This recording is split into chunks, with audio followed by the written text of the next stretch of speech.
ஸ்ரீஹி ஸ்ரீமதே ராமானுஜாய நமக. ஸ்ரீமதே நிகமாந்த மகாதேசிகாய நமக. ஸ்ரீகுருபவனபுராதீசாய ஸ்ரீகிருஷ்ணாய பரபிரம்மணே நமக. ஸ்ரீமேல்பத்தூர் நாராயண பட்டதிரே கிருதிஷு ஸ்ரீமன்னாராயணீயே ஷண்ணவதிதமம் தசகம். ஸ்ரீரங்கராமானுஜ மகாதேசிகாய நமக. பகவத் விபூதி வர்ணனம். கர்மஞான பக்தி மார்காதி காரி நிரூபணம். சித்தோப சமன பிரார்த்தனா ச. ஃபர்ஸ்ட் ஸ்லோகா.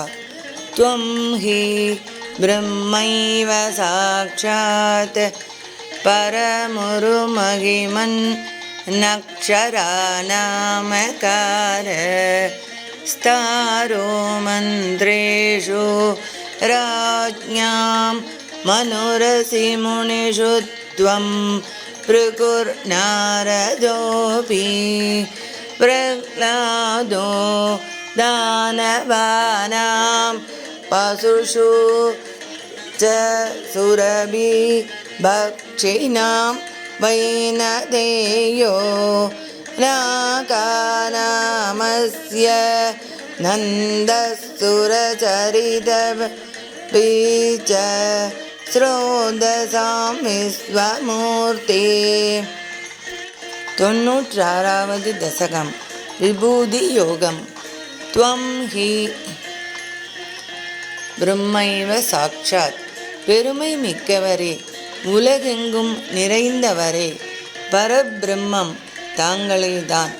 எழுத்துக்களில் அகரமாகவும் மந்திரங்களில் ஓங்காரமாகவும் அரசர்களில் மனுவாகவும் பிரம்ம ரிஷிகளில் பிருகு முனிவராகவும் தேவ ரிஷிகளில் நாரதராகவும் விளங்குகிறீர்கள். அசுரர்களில் பிரகலாதனாகவும் பசுக்களில் காமதேனுவாகவும் பக்ஷிகளில் கருடனாகவும் நாகங்களில் ஆதிசேஷனாகவும் நதிகளில் கங்கையாகவும் இருக்கிறீர்கள். செகண்ட் ஸ்லோகா. பிரம்மண்யானாம் பலேஸ்த்வம் க்ரதுஷு ஜபயன்யோசி வீரேஷு பார்த்தோ பக்தானாம் முத்தவஸ்த்வம் பலமசி பலினாம் தாம தேஜஸ்வினாம் த்வம் நாஸ்த்யந்தஸ்த்வத் விபூதேர் விகசததிசயம் வஸ்து சர்வம் த்வமேவ த்வம் ஜீவஸ்த்வம் பிரதானம் யதிஹ பவத்ருதே தந்த கிஞ்சித் பிரபஞ்சே. அந்தணர்களிடம் அன்பு கொண்டவர்களில் பலி சக்கரவர்த்தியாகவும் யஞங்களில் ஜப யஞமாகவும் ஸ்ரீமத் பகவத்கீதை, விஷ்ணு சகஸ்ரநாம பாராயணம் முதலியன வீரர்களில் அர்ஜுனனாகவும் இருக்கிறீர்கள்.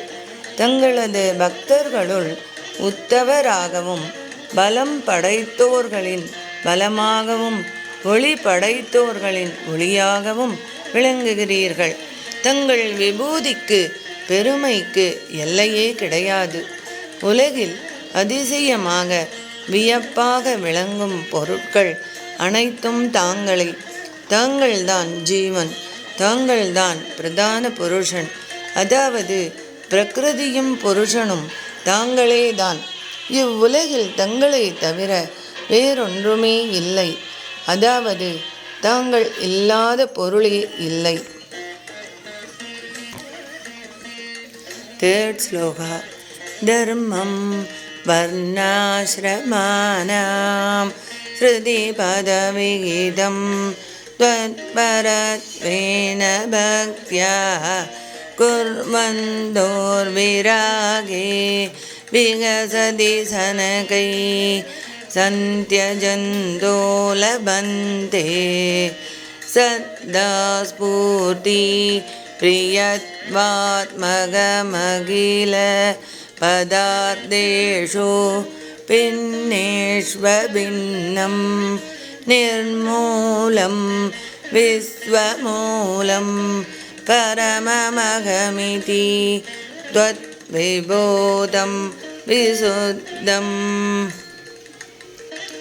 ஒவ்வொரு வர்ணத்தவரும் ஆசிரமத்தவர்களும் வேதங்களில் கூறப்பட்ட தர்மத்தை பக்தியோடு தங்களுக்கு அர்ப்பணம் செய்யும் எண்ணத்துடன் அனுஷ்டிக்கிறார்கள்.